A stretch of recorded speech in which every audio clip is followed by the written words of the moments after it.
Hello friends, मैं आपका वृद्धि यूट्यूब चैनल पर वेलकम करती हूँ।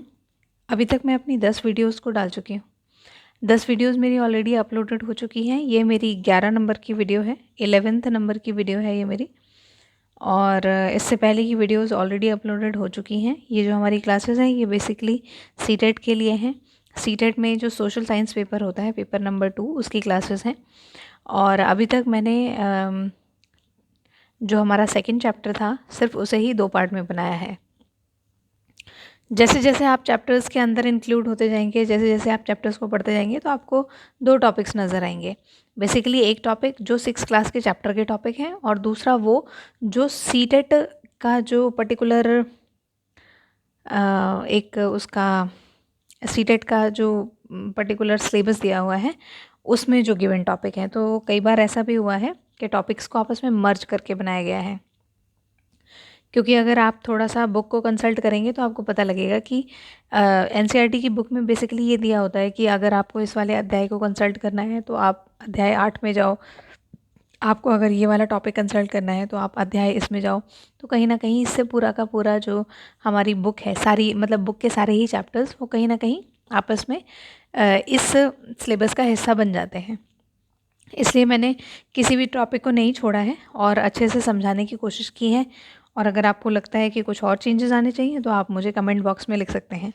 तो चलिए हम अपना चैप्टर शुरू करते हैं। हमारा जो ये चैप्टर है ये बेसिकली मिडिवल इंडिया से है, मध्यकालीन भारत से, यानी अतीत भाग 2 से।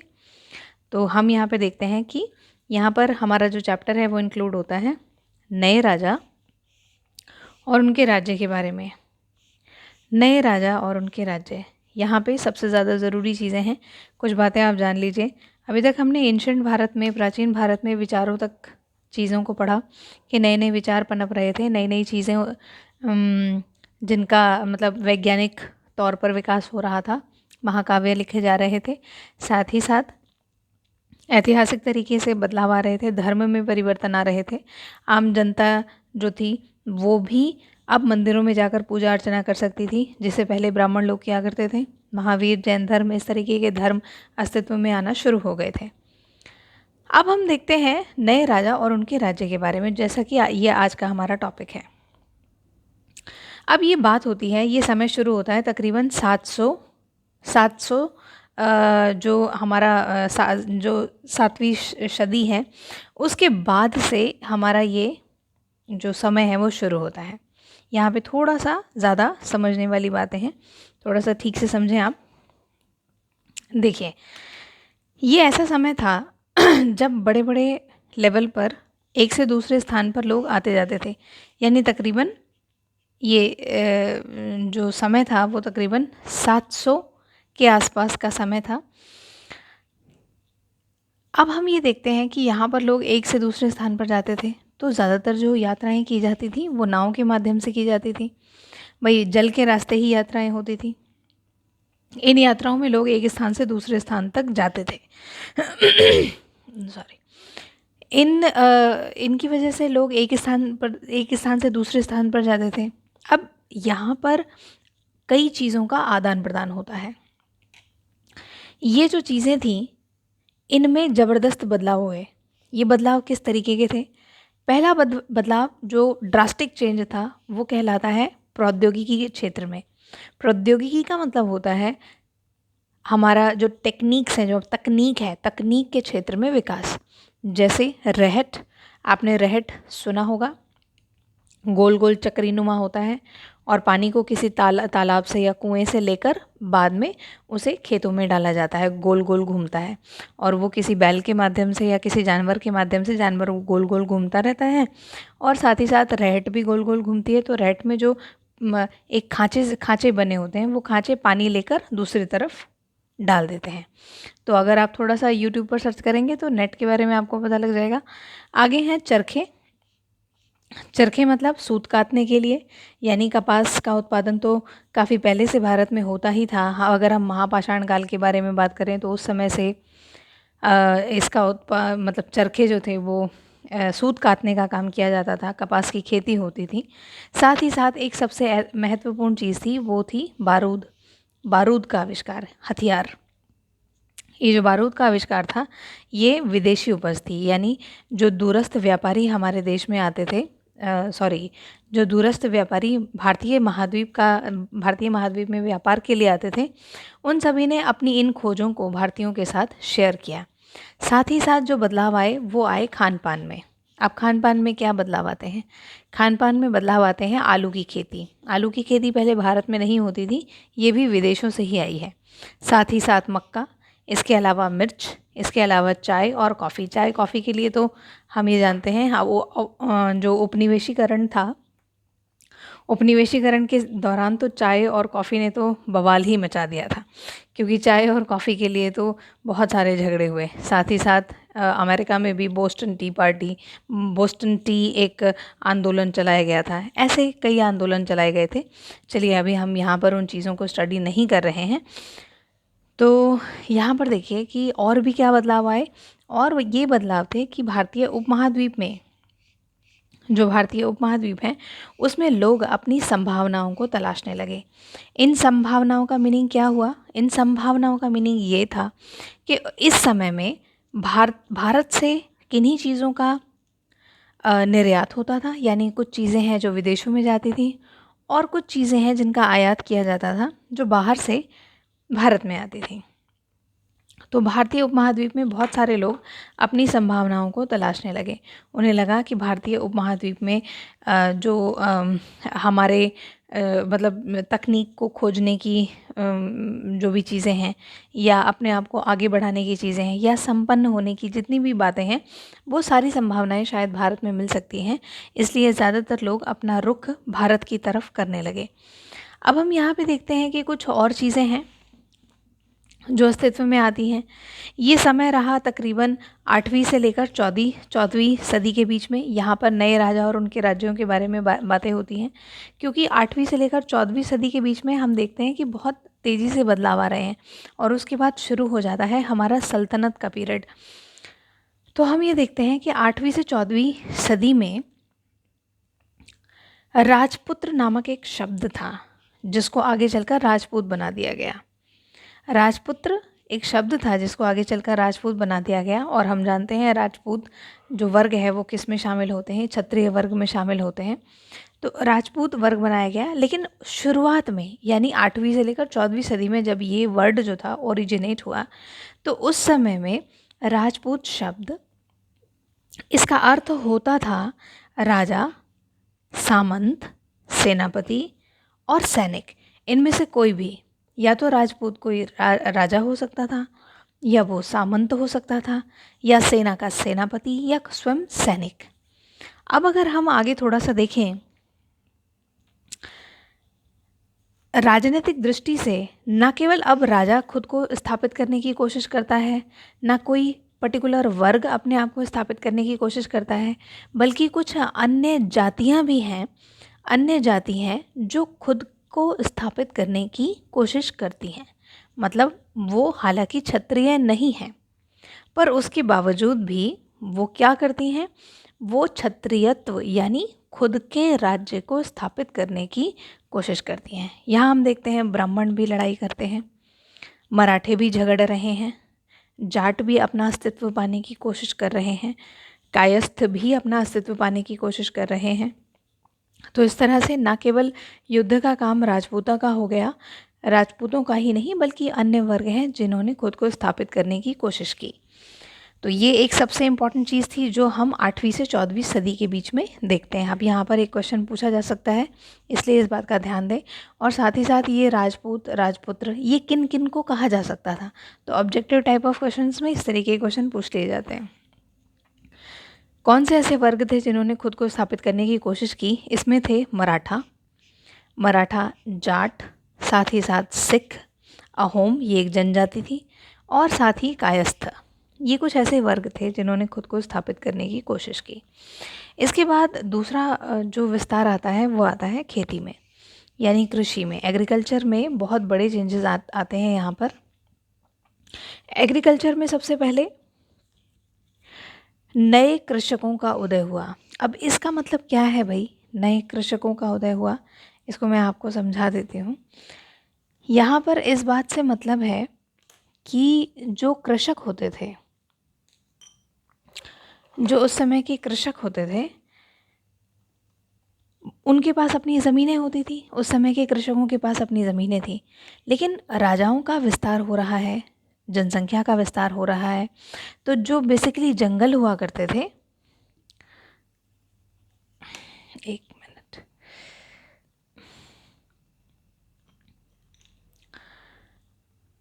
जो जंगल हुआ करते थे, माना कि यहाँ पे जंगल का क्षेत्र है, जैसे गंगा यमुना के दोआब का क्षेत्र था, तो जंगल के क्षेत्रों को साफ करा के राजा उन पर क्योंकि वो ऑलरेडी ज़मीनें बहुत उपजाऊ हुआ करती थी, तो वहाँ पर नए नए कृषकों का जन्म होता है, खेतीहर मज़दूरों का जन्म होता है, क्योंकि अब जो कृषि योग्य ज़मीनें थीं उनका विस्तार होने लगा। तो यहाँ पर हम देखते हैं खेती का विस्तार होने लगा। अच्छा, खेती के विस्तार का एक और भी रीज़न था, क्योंकि देखते हैं हम ना, प्रौद्योगिकी के क्षेत्र में बहुत सारे बदलाव आ रहे हैं, जैसे रहट है, जैसे चरखे हैं, तो ये सारी चीज़ें प्रौद्योगिकी से संबंधित हैं। उपज का हिस्सा बढ़ रहा है, राजाओं को लगान चाहिए, उन्हें ज़्यादा कर चाहिए ताकि वो अपनी सेनाओं को परमानेंट रख सकें, इसलिए खेती में बदलाव आने शुरू हुए, नए नए कृषक वर्गों का उदय हुआ, साथ ही नए और भी समूहों का उदय हुआ। ये समूह कौन से होते थे? ये समूह थे मुखिया, पुजारी, मंदिरों में पुजारी, मठ, साथ ही साथ इन सभी को भी एक विशेष दर्जा दिया जाने लगा। यानी अब न केवल कृषकों का ही उदय हो रहा है, न केवल परमानेंट सैनिकों का उदय हो रहा है, बल्कि इसके अलावा जो मुखिया, पुजारी, मतलब एक और नए तरीके के वर्गों का उदय हो रहा है। यानी समाज में सघनताएं, जो समाज है उसमें डेंसिटी, सघनताएं, वर्गों की सघनताएं अब बढ़ रही हैं। आगे देखते हैं।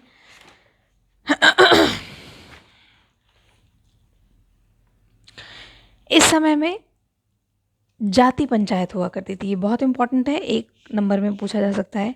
और ध्यान दीजिए, ये समय कौन सा है? 8वीं से लेकर 14वीं सदी के बीच का ये समय है। यहाँ पर जाति पंचायत हुआ करती थी। ये जाति पंचायत विभिन्न विभिन्न जातियों की होती थी। जैसे माना कायस्थ जाति है तो उसकी अलग पंचायत है, माना कोई अन्य जाति है तो उसकी अलग पंचायत है। और ये जो जाति पंचायत होती थी, ये गांव की सबसे छोटी इकाई होती थी।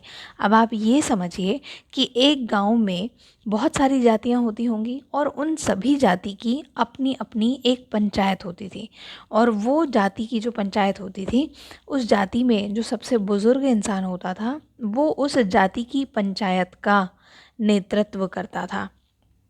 यानी अगर कोई बुज़ुर्ग इंसान है, कोई वृद्ध है, अनुभवी इंसान है, तो वो उस जाति की पंचायत का नेतृत्व करता था।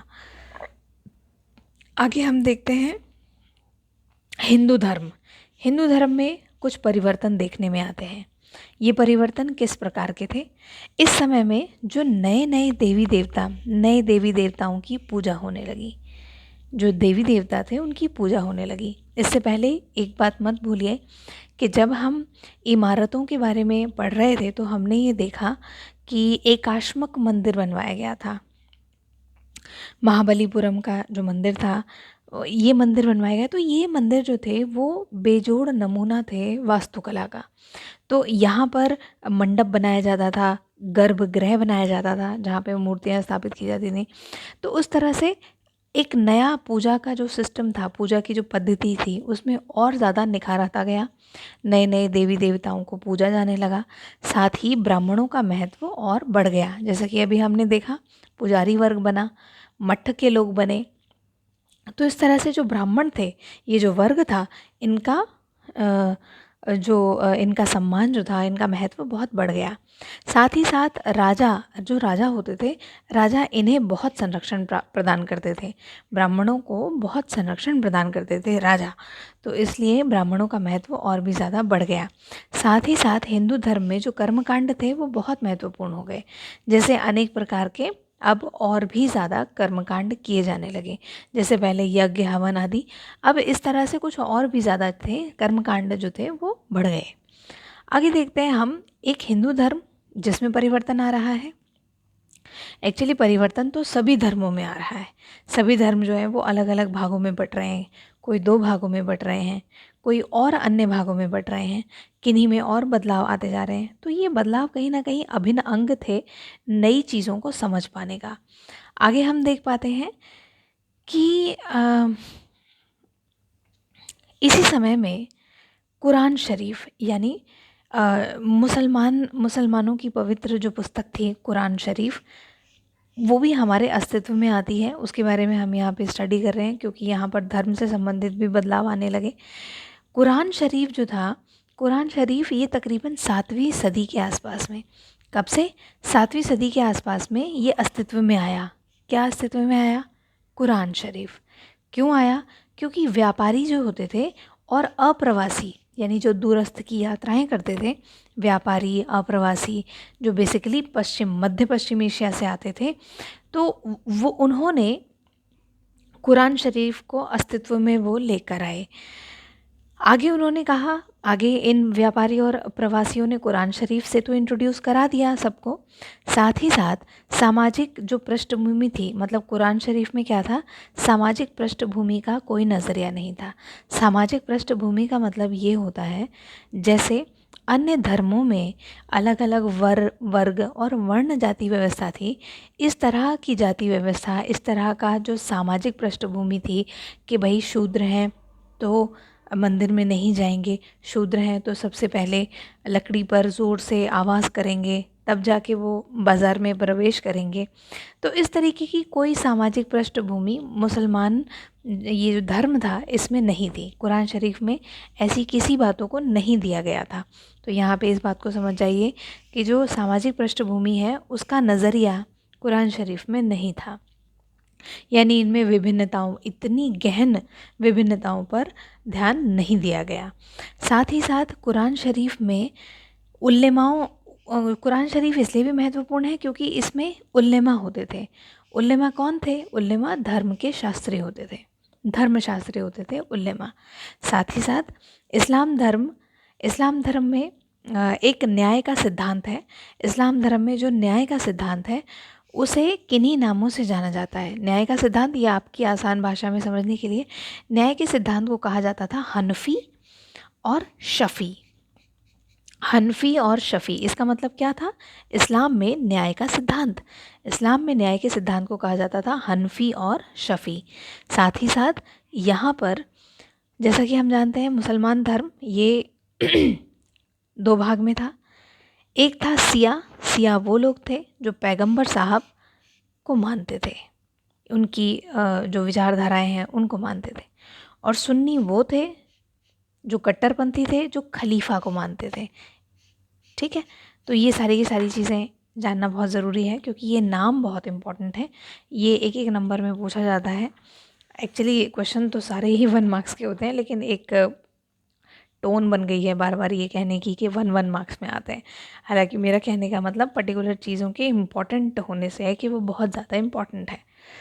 अब हम देखते हैं कि भाई ये वो समय था जब इतिहास को लिखा जा रहा था। अब हर कोई इतिहास लिखना चाहता था। अगर थोड़ी सी बेसिक बातें करें तो हर कोई इस समय में इतिहास लिखना चाह रहा था। जैसे ये दौर अंग्रेज़ों का भी था। अंग्रेज़ यूरोप में, अंग्रेज़ों ने भी जहाँ जहाँ वो विजय हासिल कर रहे थे या उनके तकनीक में जो जो बदलाव आ रहे थे, जो खोजें हो रही थीं, उन सभी के बारे में उन्होंने लिखना शुरू कर दिया था। तो 8वीं से लेकर 14वीं शताब्दी के बीच में हम एक और परिवर्तन देखने को मिलता है हमें कि जो लेखन था, नए नए जो विचार थे, इन सभी विचारों में इतिहास को लिखना भी एक अलग अलग किस्म का विचार था। इतिहास को लिखना तो अंग्रेज़ों के अनुसार अगर देखा जाए, अब ये 8वीं से 14वीं सदी के बारे में बात नहीं हो रही है, ये उससे आगे तक के बारे में भी बात हो रही है कि सबसे पहले अंग्रेज़ों की विचारधारा के अनुसार अंग्रेज़ों ने कहा कि इतिहास को 3 आधार पर लिखा जाना चाहिए। जैसा भी अंग्रेज़ों ने भारत के संदर्भ में चीज़ों को समझा, तो उन्होंने कहा कि अंग्रेज़ों के अनुसार उन्होंने कहा कि भाई समय काल खंडों को अगर हमें कुछ लिखना है, अगर हमें समय को विभाजित करना है तो उसे 3 आधार पर विभाजित करो। पहला हिंदू में, क्योंकि हिंदू धर्म था, दूसरा मुस्लिम धर्म में और तीसरा ब्रिटिश धर्म में। ये अंग्रेज़ों के अनुसार था। उन्होंने कहा कि कालखंड ऐसे विभाजित करो कि एक समय था जो हिंदुओं का समय था, जब हिंदू धर्म था, हिंदू लोग थे, दूसरा मुसलमान लोगों का समय, और फिर जब ब्रिटिशर्स आए। लेकिन बहुत सारे इतिहासकार थे जिन्होंने इन बातों को मानने से मना कर दिया, और अन्य इतिहासकारों के अनुसार उन्होंने कालखंड को 3 भागों में बांटा। और इसे कैसे समझा गया?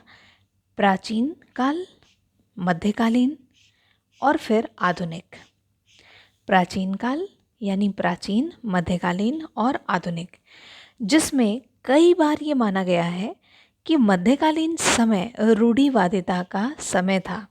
लेकिन इतिहासकारों में इस बात को लेकर बहुत विभेद है। इतिहासकारों में इस बात को लेकर मतभेद है। इसलिए क्या वो काल वो रूढ़िवादी था, इसको नहीं कहा जा सकता है, क्योंकि अलग अलग जो इतिहासकार हैं उनकी अलग अलग राय है। साथ ही साथ आधुनिक काल को सभी ने बौद्धिकता का और प्रगति का प्रतीक माना। आधुनिक काल को बौद्धिकता और प्रगति का प्रतीक माना गया। आगे हम देखते हैं जो व्यापारी यात्रा थी, जो व्यापारी वर्ग थे जो यात्राएं करते थे, व्यापारी वर्ग में हम ये देखते हैं कि व्यापारी आखिर कैसे यात्राएं करेंगे। उसके 2 कारण थे। एक तो व्यापारिक पवनों के चलते, जिसके बारे में हम आगे जब ज्योग्राफी करेंगे तब पढ़ेंगे, व्यापारिक पवनों के चलते, और साथ ही साथ जो उन्होंने नक्शा बनाया था यानी मानचित्र। जब उन्होंने मानचित्र बनाया, किसी ने रफली मानचित्र बनाया, किसी ने अपने ज्ञान के अनुसार मानचित्र बनाया, उन्हें जैसा लगा उन्होंने अपने हिसाब से मानचित्र बनाया। तो यहाँ पर व्यापारिक पवनों के माध्यम से, जो परमानेंट पवनें चलती थी, उनके माध्यम से यहाँ की यात्राएं की जाती थी। और साथ ही साथ बहुत सारे जो इतिहासकार थे, बहुत सारे जो अन्य लोग थे जिन्हें शायद नक्शे समझ में आते होंगे, तो उन्होंने एक रफली नक्शा भी तैयार किया। और इन्हीं सब नक्शों में सबसे ज़्यादा परिचित, सबसे ज़्यादा, ऐसा तो नहीं कह सकते कि हूबहू उन्होंने नक्शा तैयार किया, लेकिन सबसे ज़्यादा परिचित अगर किसी का नक्शा था तो वो था गिवालाम द लिगले का। गिवालाम द लिस्ले का नक्शा जो था वो सबसे ज़्यादा परिचित नक्शा माना जाता है, क्योंकि उनके नक्शे में बेसिकली तटीय प्रदेश दिखाया गया। जैसे मैं यहाँ थोड़ा सा ड्रॉ कर देती हूँ, उनके एरिया में ये तटीय प्रदेश दिखाया गया। इतना ही नहीं, उनके में कन्नौज दिखाया गया, मतलब उन्होंने कन्नौज को भी दिखाया। और सबसे अच्छी बात तो ये रही कि उन्होंने तटीय प्रदेश को बड़ी सावधानीपूर्वक दिखाया, क्योंकि तटीय एरियाज़ के बारे में गिवलाम की जानकारी बहुत अच्छी थी। तो इस वजह से ये जो मैप था ये कहीं ना कहीं हूबहू शक्ल था आज के आधुनिक समय के मानचित्र की। इसलिए सबसे ज़्यादा गिवलाम का जो मानचित्र था उसका इस्तेमाल व्यापारी वर्ग किया करते थे जब वो यहाँ की यात्राएं करते थे। आगे हम देखते हैं, इनका जो मानचित्र था वो समुद्री यात्रा में इस्तेमाल किया गया। साथ ही उसमें तटीय इलाकों को बहुत अच्छे से दर्शाया गया। जो तटीय इलाके थे उन्हें बहुत अच्छे से दर्शाया गया, ताकि मतलब इसका मतलब हम ये समझ सकते हैं उन्हें इस बात की बहुत अच्छे से जानकारी थी, बहुत अच्छे से अध्ययन किया था उन्होंने इस बात पर। अब हम देखते हैं कि शब्दावली, सारी चीज़ें हैं। भारत को अभी मैंने थोड़ा सा मिस्टेक किया जब मैंने कहा भारत में आए, भारतवर्ष में आए, तो यहाँ थोड़ी मिस्टेक हो रही है। क्यों? क्योंकि यहाँ शब्दावली का मिस्टेक है। उस समय में यानी 8वीं से लेकर 14वीं शताब्दी के बीच में आखिर भारत कहा किसे जाता था? हिंदुस्तान कितना भाग है जिसको हिंदुस्तान कहा जाता था? ऐसा कौन सा भाग था जो हिंदुस्तान का अंग नहीं था? तो ये सारी चीज़ें जानना बहुत ज़रूरी है, क्योंकि ये भी 1 मार्क्स में पूछा जाता है, अगेन 1 मार्क्स में पूछा जाता है। तो शब्दावलियों में हम देखते हैं कि सबसे ज़्यादा मिन्हाज सिराज ये एक फ़ारसी लेखक थे। मिन्हाज सिराज एक फ़ारसी लेखक थे, ये भी ध्यान रखें आप। उन्होंने कहा कि जो हिंदुस्तान है उनके अनुसार हिंदुस्तान क्या था? हिंदुस्तान था पंजाब का एरिया, हरियाणा और गंगा यमुना के क्षेत्र, गंगा यमुना के आसपास में आने वाले क्षेत्र, ये सबसे ज़्यादा फोकस्ड थे और इन्हें हिंदुस्तान कहा गया। मिन्हाज सिराज ये एक फ़ारसी लेखक थे, इनके अनुसार इस एरिया को कहा गया, इस एरिया को जो था उसे हिंदुस्तान कहा गया। आगे चलकर हम देखते हैं कि भाई 16वीं सदी में जब बाबर आया था तो उसने भी हिंदुस्तान शब्द का इस्तेमाल किया, लेकिन बाबर के अनुसार हिंदुस्तान का मतलब था इस उपमहाद्वीप में पाए जाने वाले पशु पक्षी, यहाँ की संस्कृति और यहाँ के निवासी। क्षेत्र से संबंधित नहीं, बल्कि यहाँ के पशु पक्षी, यहाँ की संस्कृति और यहाँ के निवासी। आगे हम देखते हैं कि बाबर का कोई भी मतलब राजनीति से संबंधित नहीं था। अगर उसने हिंदुस्तान कहा तो इसका मतलब ये नहीं है कि वो राजनीति से संबंधित था या वो किसी तरह की राष्ट्रीयता से संबंधित था। बाबर का हिंदुस्तान कहने का मतलब यहाँ की पशु पक्षी, संस्कृति और निवासियों से संबंधित था। आगे हम देखते हैं कि भारत की भौगोलिक संस्कृति, मतलब भारत की भौगोलिक संस्कृति के आधार पर बाबर ने हिंदुस्तान कहा इसे। आगे देखते हैं कि इस समय में लेखन का भी विकास किया गया। इस समय में लेखन का बहुत ज़्यादा विकास किया गया। ये क्या था लेखन का विकास? जैसे छापे खाने तो थे नहीं कि एक बार फोटोकॉपी हो जाए, ज़ेरॉक्स हो जाए तो बहुत सारी बुक्स, मतलब एक बुक एक या दो दिन में बन जाए, ये पॉसिबल नहीं था। लेकिन लेखन का विकास हो रहा था। तो लेखन के उसमें सबसे महत्वपूर्ण बात ये थी कि जब पांडुलिपियाँ या कोई लेख बनाए जाते थे या अभिलेख लिखे जाते थे, तो उस केस में उन पांडुलिपियों में या अभिलेखों में पहले समय में लिखने के दौरान जो वर्ड हाइलाइटेड होते थे, मतलब जिनको मुख्य रूप से दर्शाए जाने वाले जो शब्द होते थे, मुख्यतः दर्शाए जाने वाले जो शब्द होते थे, उन शब्दों को सोने से यानी सोने को पिघलाकर लिखा जाता था। ये तो हुई पुराने ज़माने की बात।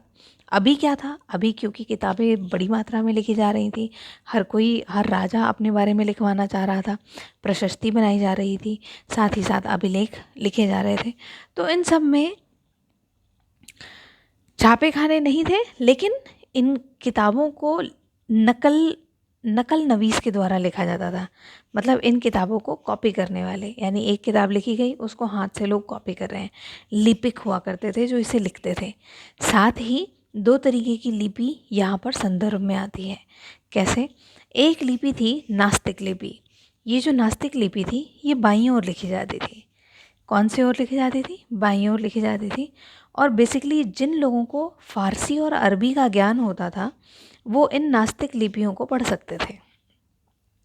जिन लोगों को फ़ारसी और अरबी का ज्ञान होता था, यानी जो फ़ारसी और अरबी भाषा जानते थे, वो इसे पढ़ सकते थे।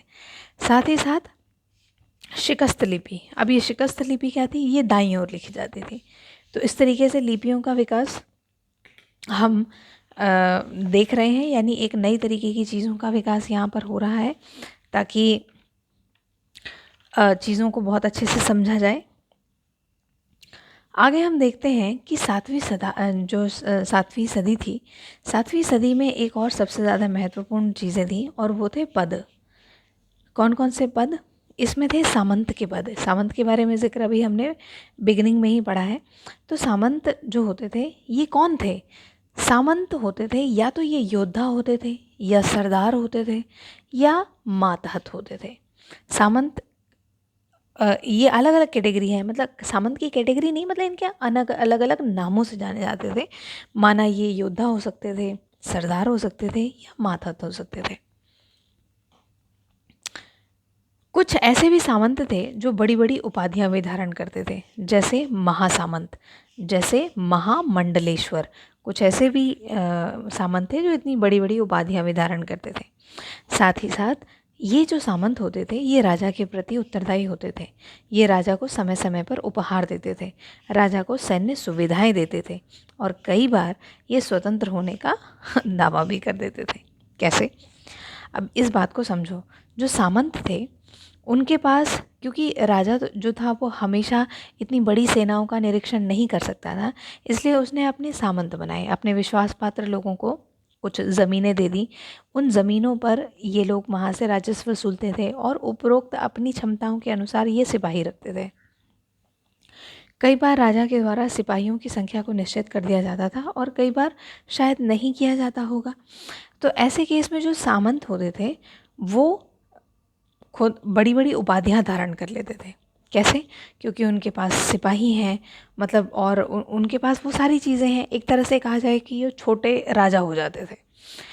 लेकिन ये राजा के प्रति उत्तरदायी थे। अगर राजा को इनकी मदद चाहिए होती थी तो इन्हें वहाँ उपस्थित होना पड़ता था। इस तरह से कई बार जब कभी कोई राजा कमज़ोर हो जाता था तो सामंत वर्ग अपने स्वतंत्र होने का दावा भी कर देते थे। आगे हम देखते हैं, एक सबसे इम्पॉर्टेंट शब्द है, उसका नाम है हिरण्यगर्भ। इसका मतलब क्या था? हिरण्यगर्भ, इसका मतलब होता है सोने का गर्भ। इसका अर्थ है सोने का गर्भ। इसका मतलब क्या है कि ऐसे कर्मकांड होते थे, जैसे अभी हमने थोड़ी देर पहले पढ़ा कि ब्राह्मण लोग ऐसे कर्मकांड करते थे और इन कर्मकांडों का बड़ा ही महत्व होता चला गया। इस समय में कर्मकांडों का बड़ा महत्व था। यानी कोई भी व्यक्ति क्षत्रिय ना होते हुए भी, अगर वो क्षत्रिय नहीं भी है तब भी वो क्षत्रियत्व प्राप्त कर सकता है। इसी को कहते हैं हिरण्यगर्भ। हिरण्यगर्भ में ये एक तरीके का कर्मकांड होता था जिसे ब्राह्मणों द्वारा कराया जाता था, और इस कर्मकांड में जो व्यक्ति क्षत्रिय नहीं है वो भी क्षत्रियत्व प्राप्त कर लेता था। और इसमें कुछ राजा के नाम आते हैं, जैसे दक्कन का राजा था।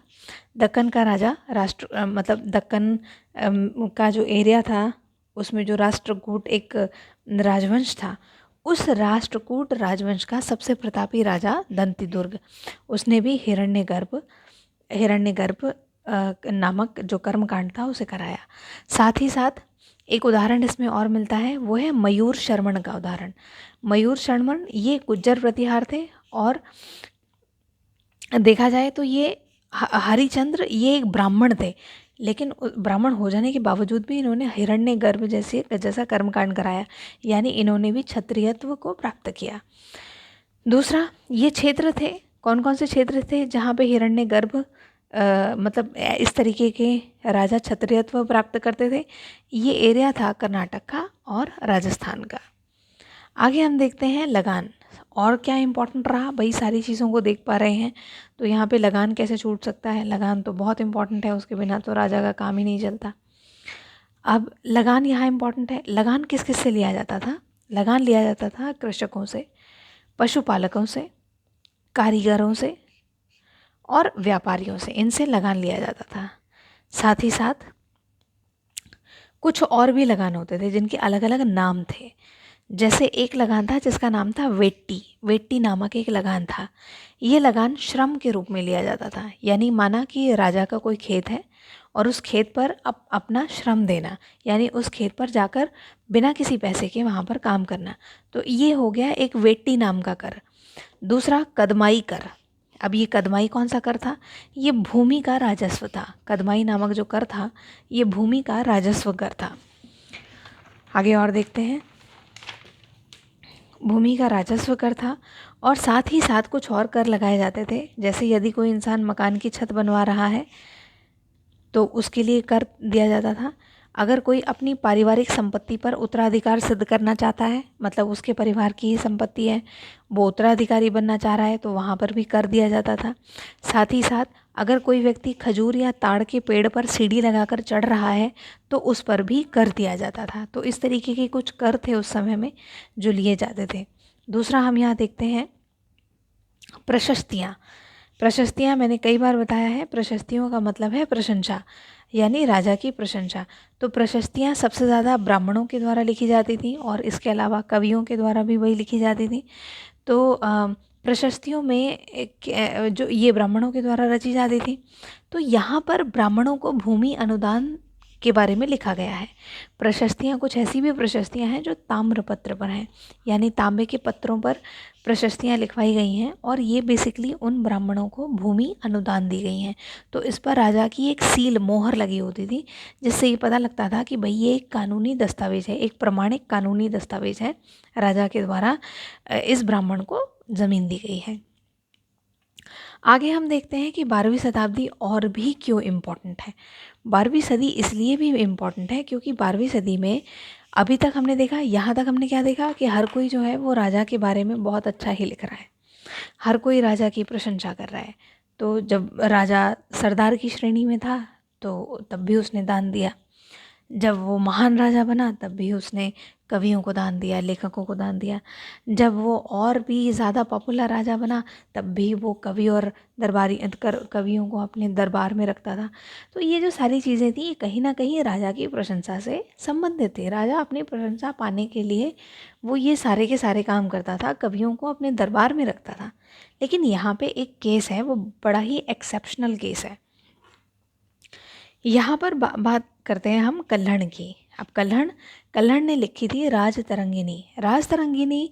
कल्हड़ ने लिखा कश्मीर का इतिहास, जो उसकी राज तरंगिनी नामक पुस्तक में है। लेकिन कल्हड़ ने अपनी इस पुस्तक में बहुत ड्रास्टिक बदलाव किए। उसने यहाँ पर राजा की कार्यकलापों की, उस समय के चल रहे किन्हीं और कार्यों की उसने आलोचना की। ये पहली बार हुआ जब किसी लेखक ने किसी राजा के बारे में, साम्राज्य विस्तार के बारे में या किसी क्षेत्र के बारे में आलोचनाएं की हों। ये पहली बार था, इसलिए मैंने यहाँ पे नोट लिखा हुआ है ताकि आप इस पर थोड़ा सा ज़्यादा ध्यान दें। आगे हम देखते हैं, एक और भी संघर्ष था। ये संघर्ष था त्रिपक्षीय संघर्ष। ये सारी की सारी घटनाएं 8वीं से लेकर 14वीं शताब्दी के बीच में हो रही हैं। तो यहाँ पे त्रिपक्षीय संघर्ष था। ये संघर्ष कन्नौज के ऊपर होता था। क्यों होता था? ये कन्नौज गंगा घाटी का क्षेत्र था, बड़ा ही उपजाऊ क्षेत्र था। तो यहाँ पर तीन राजवंशों के जो राजा होते थे, या यूँ कहें तीन राजवंश जो थे वो आपस में हमेशा ही लड़ते रहते थे। ये राजवंश थे गुज्जर प्रतिहार, पाल और राष्ट्रकूट।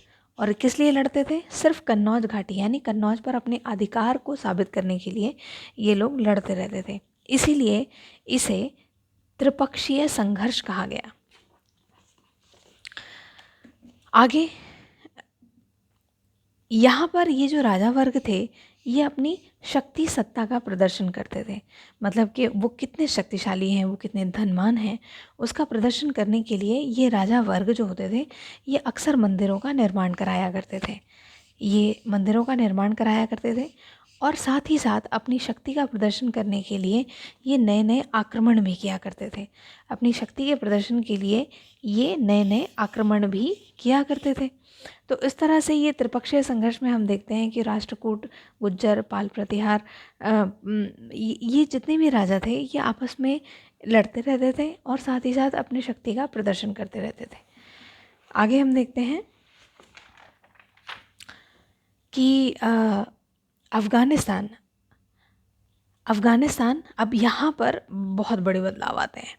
अफ़गानिस्तान का सुल्तान था जिसका नाम था गजनी। अफ़गानिस्तान का भाई सुल्तान था जिसका नाम था गजनी। ये महमूद गजनी था, गजनी का सुल्तान था भाई। तो महमूद के निशाने पर भारत था। भारत मतलब महमूद के निशाने पर ये क्षेत्र थे और इन क्षेत्रों में ये क्षेत्र नहीं हथियाना चाह रहे थे, इसके निशाने पर थे मंदिर। क्योंकि जैसा कि अभी हमने पीछे पढ़ा, भाई मंदिरों को सबसे ज़्यादा दान दिया जाता था, बड़ी आस्थाएं थी लोगों की। तो इसका निशाना थे मंदिर। ये आता था, मंदिर को लूटता था और बहुत सारा सोना चांदी अपने साथ अपनी राजधानी गजनी में ले जाता था। यही वजह है कि गजनी में उसने एक वैभवशाली राजधानी को बनाया। गजनी में उसने एक वैभवशाली राजधानी को बनाया और उसने अपनी विजयों के लेखा जोखा रखने के लिए उसने एक अलबरूनी नामक विद्वान था। उस विद्वान को बोला कि वो उसके कार्यों का लेखा जोखा रखे, यानी उसके कार्यों के बारे में लिखे, उसके विजय अभियान यानी उसके बारे में लिखे। तो इसलिए अलबरूनी ने किताब अल हिंद की रचना की। अब ये सारी चीज़ें बड़ी फेमस है, इसलिए ध्यान से समझें इसे। साथ ही साथ हम देखते हैं कि कुछ एरियाज़ थे। कौन कौन से एरियाज़ थे? जैसे अजमेर का एरिया, जैसे दिल्ली का एरिया, दिल्ली और अजमेर के कुछ क्षेत्र थे जहाँ पर चहमान वंश का शासन था। अब ये जो चहमान थे, चहमान मतलब चौहान, जिनको आगे चलकर चौहान भी कहा गया, चहमान वंश का शासन था। इसी चहमान में एक प्रतापी राजा था, उस राजा का नाम था पृथ्वीराज तृतीय। पृथ्वीराज तृतीय बेसिकली 11 पृथ्वीराज जो तृतीय थे बेसिकली 1168 से लेकर 1192 तक ये इनका कार्यकाल रहा। और इस समय में पृथ्वीराज तृतीय ने एक युद्ध किया 1191 में। किसके साथ युद्ध किया? मोहम्मद गौरी के साथ। देखो आप बिल्कुल भी समझने में गलती ना करें, यहाँ बात की गई है महमूद गजनी की, उसके बाद यहाँ बात की जा रही है मोहम्मद गौरी की। मोहम्मद गौरी भी अफ़गान शासक था। तो मोहम्मद गौरी को 1191 में पृथ्वीराज तृतीय ने हराया। और साथ में उस साल तो उसने उसे हराया, लेकिन उसके अगले ही साल 1192 में पृथ्वीराज तृतीय को मोहम्मद गौरी ने हरा दिया। और इस तरह से पृथ्वीराज तृतीय का कार्यकाल समाप्त हो गया। अब हम ये देखते हैं, कार्यकाल समाप्त हो गया मतलब उसे हराया भी, साथ ही मृत्यु भी हुई उसकी। अब हम देखते हैं कि यहाँ पर कुछ और भी चीज़ें थी जो बड़ी इम्पॉर्टेंट थी, और ये कुछ दक्षिण में भी इस काल में बड़े बड़े बदलाव आ रहे थे। ये दक्षिण में बदलाव क्यों आ रहे थे उसके बारे में समझ लेते हैं। दक्षिण में एक एरिया है, वो है कावेरी का एरिया, कावेरी नदी, कावेरी का एरिया। कावेरी जो है वो अंडमान निकोबार में गिरती है ये नदी। तो कावेरी में पहले मुट्टरियार की एक सत्ता होती थी। मुट्टरियार एक कह सकते हैं एक जाति का नाम है। मुट्टरियार वर्ग की सत्ता होती थी। और ये जो मुट्टरियार थे ये कांचीपुरम के माथात यानी सामंत हुआ करते थे। ये कांचीपुरम के जो राजा होते थे उनके सामंत थे, उनके माथात थे। लेकिन आगे चल के क्या हुआ? आगे चल के यहाँ पर कुछ बदलाव आए। ये किस तरीके के बदलाव थे? यहाँ पर सबसे पहले जो कुछ समय के पश्चात यहाँ पर उरैयार के चोल वंशीय शासकों का शासन रहा। कहाँ की तरफ रहा? सेम एज उरैयार, ये उरैयार क्षेत्र है। उरैयार के आसपास में चोल वंश का शासन था, और चोल वंश का महान राजा था जिसका नाम था विजयालय। चोल वंश का महान शासक था जिसका नाम था विजयालय। विजयालय भी एक महान और प्रतापी राजा था। उसने सबसे पहले पर्टिकुलरली तंजावुर शहर को अपने कब्ज़े में लिया, मुट्टेरियारों को हराया, तंजावुर को अपने कब्ज़े में लिया। साथ ही साथ उसने पांड्य, पल्लव इन राज्यों को भी जीता। और इसके अलावा विजयालय का पुत्र था, उसका नाम था राजराज प्रथम, वो भी एक प्रतापी राजा था। साथ ही राजराज का जो पुत्र था जिसका नाम था राजेंद्र प्रथम, वो भी एक प्रतापी राजा था। लेकिन यहाँ पर ध्यान रखने के लिए बात यह है कि राजेंद्र प्रथम एक ऐसा शासक था जिसकी अपनी जल सेना थी। ये बहुत इम्पोर्टेंट है। राजेंद्र प्रथम एक ऐसा शासक था जिसकी अपनी जल सेना थी। तो यहाँ पर हमने दक्षिण के बारे में भी जाना। अब आगे हम देखते हैं कि कुछ स्थापत्य में भी चेंजेस आ रहे थे, कुछ स्थापत्य कला में भी बदलाव आ रहे थे बेसिकली दक्षिण में। यहाँ पर जैसे कि हम पहले भी पढ़ चुके हैं कि कुछ स्थापत्य कला के बेहद उत्कृष्ट नमूने रहे, जैसे तंजावुर का मंदिर, जैसे गंगई कोड चोलपुरम के मंदिर, ये सबसे ज़्यादा स्थापत्य कला के नमूने रहे। और साथ ही साथ चोलों के द्वारा मतलब चोल द्वारा बनाई गई जो कांस्य की प्रतिमा होती थी, ये भी बहुत इम्पोर्टेंट है। चोलों के द्वारा बनाई गई कांस्य की प्रतिमा संसार की सबसे उत्कृष्ट प्रतिमाओं में से एक होती थी। साथ ही साथ जो तंजावुर है, गंगई कोड चोलपुरम है, ये मंदिर होते थे, लेकिन इनके आसपास के इलाके, मंदिर के आसपास के इलाके ऑटोमेटिकली बहुत संपन्न होते गए। कैसे संपन्न हो गए? अब देखिए, मंदिर है, मंदिर के आसपास में अब शिल्पकार भी रहते होंगे जो मूर्तियों का गढ़न करते होंगे, साथ ही साथ माला बेचने वाले, साथ ही साथ पूजन सामग्री बेचने वाले। तो इस तरीके के लोग मंदिरों के आसपास में बसने लगे। तो इस तरह से जो मंदिर के आसपास का एरिया था वो बहुत ज़्यादा संपन्न होता चला गया। साथ ही जैसा कि हम यहाँ देख पा रहे हैं कि भाई चोल चोल की जो कांस्य की प्रतिमा थी वो संसार में सबसे ज़्यादा उत्कृष्ट थी। आगे चल के देखते हैं कि चोल की सिंचाई पद्धति क्या थी, यानी दक्षिण में ये जो चोल शासक थे इनकी सिंचाई पद्धति क्या थी। पहली बात तो इनकी ज़मीनें, जो खेत थे वो बड़े उपजाऊ होते थे और यहाँ पर सबसे ज़्यादा चावल की खेती की जाती थी। साथ ही साथ इतनी उपजाऊ ज़मीन थी कि एक साल में 2 फसलें भी उगाई जाती थी। ज़मीनें इतनी उपजाऊ थी कि एक साल में 2 फसलें भी उगाई जाती थी। साथ ही साथ कृत्रिम सिंचाई भी की जाती थी, यानी ये सब भी इन टेक्नोलॉजी से परिचित थे। कृत्रिम सिंचाई की जाती थी, बारिश के पानी को रोका जाता था, छोटा ताल बनाया जाता था। तो इस तरह से पानी को रोककर कृत्रिम सिंचाई व्यवस्था थी। और ज़मीनें तो थी ही उपजाऊ, इस वजह से अनाज भी ज़्यादा होते थे। साथ ही साथ चोलों के प्रशासन के बारे में अगर बात करें तो चोलों का प्रशासन भी बड़ा ही उत्कृष्ट था। कैसे? जैसे यहाँ पर वेल्लाल वेल्लाल नाम के वर्ग था। ये वेल्लाल नामक वर्ग धनी किसानों का होता था। जो धनी किसान थे वो वेल्लाल कहलाते थे। और साथ ही साथ जो किसानों की बस्तियाँ होती थी, जो किसान की बस्तियाँ थी, उन किसान की बस्तियों को उर कहा जाता था। किसान की बस्तियों को उर कहा जाता था। और जो गांव होते थे, बहुत सारे जो गांव होते थे, उनके समूहों को नाडू कहा जाता था। उर नाडू, यानी किसान की बस्तियों को उर और गांव के समूहों को नाडू कहा जाता था। इसके अलावा अरैयार, एक अरैयार नामक पद था। अरैयार, इस पद का मतलब ये था कि ये पर्टिकुलर गांव का प्रधान रहा होगा, इसी कारण इसको अरैयार कहा जाता था। साथ ही साथ एक और भी पद यहाँ पर आता है, उसको बोलते हैं मूवेंद वेलन।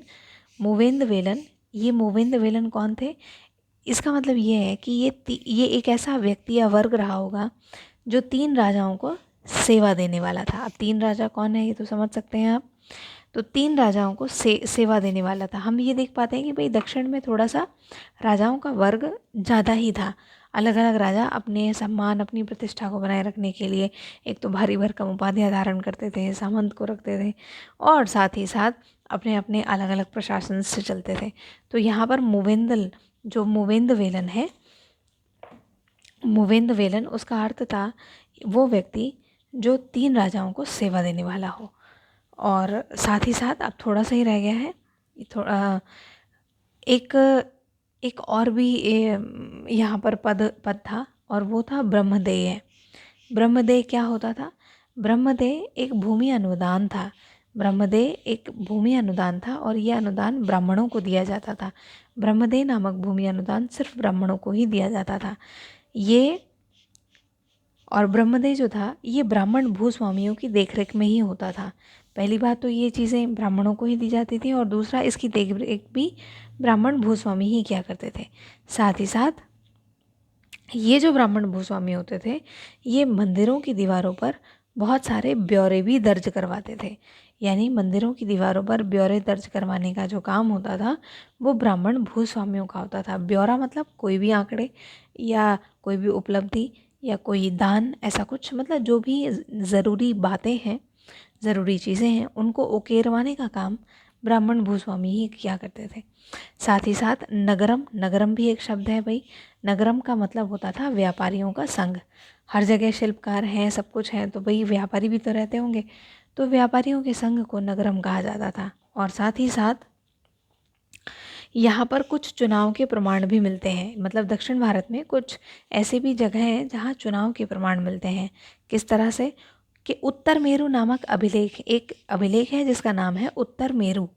उत्तर मेरु नामक अभिलेख में, इस अभिलेख में तमिलनाडु के चिंगलपुट में एक प्रथा थी कि यदि किसी इंसान को कुछ पद दिया जाता था तो उसके लिए, या प्रधान चुना जाता था तो उसके लिए बहुत सारी पर्चियाँ बनाई जाती थी, और उस पर्ची को किसी कटोरे में या किसी जगह रख दिया जाता था, और एक अनजाने से बच्चे को बोला जाता था कि वो पर्चियाँ उठा उठा कर दे।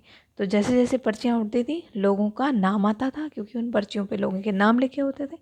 तो इस तरह से देखा जाए कि ये भी, यहाँ पे भी चुनाव के प्रमाण मिलते हैं उस समय में भी। तो यहाँ पर मेरा ये टॉपिक ख़त्म होता है। ये टॉपिक थोड़ा सा फिर से लेंथी हो गया है, पर क्या करें, किसी टॉपिक को आधा अधूरा छोड़ देना वो अच्छी बात नहीं होती, क्योंकि अगर पढ़ने वाला कोई भी बच्चा है, कोई भी स्टूडेंट है जो उसे पढ़ रहा है, तो वो कहीं ना कहीं कंफ्यूज हो जाता है। अगर हम किसी काम को कर रहे हैं तो हमारा पूरा फ़र्ज़ बनता है कि हम अपना बेस्ट दें। तो इसीलिए मैंने इस चैप्टर को अच्छे से कंपाइल करने की कोशिश की है। अगर आपको मेरा ये वीडियो अच्छा लगे तो प्लीज़ आप इसे लाइक, शेयर और सब्सक्राइब करें। और अगर आपका कोई सुझाव है तो आप मुझे उसे कमेंट बॉक्स में ज़रूर लिखें। बेसिकली ये जो क्लासेस हैं ये सीटेट के लिए ही हैं, इसलिए हम इसमें बहुत ज़्यादा डीप में नहीं जाते हैं। आगे चलकर जब हम अपनी एसएससी वगैरह की क्लासेस करेंगे तो वहाँ पर हम पर्टिकुलर चीज़ों को डीप में पढ़ेंगे। चलिए ठीक है, धन्यवाद।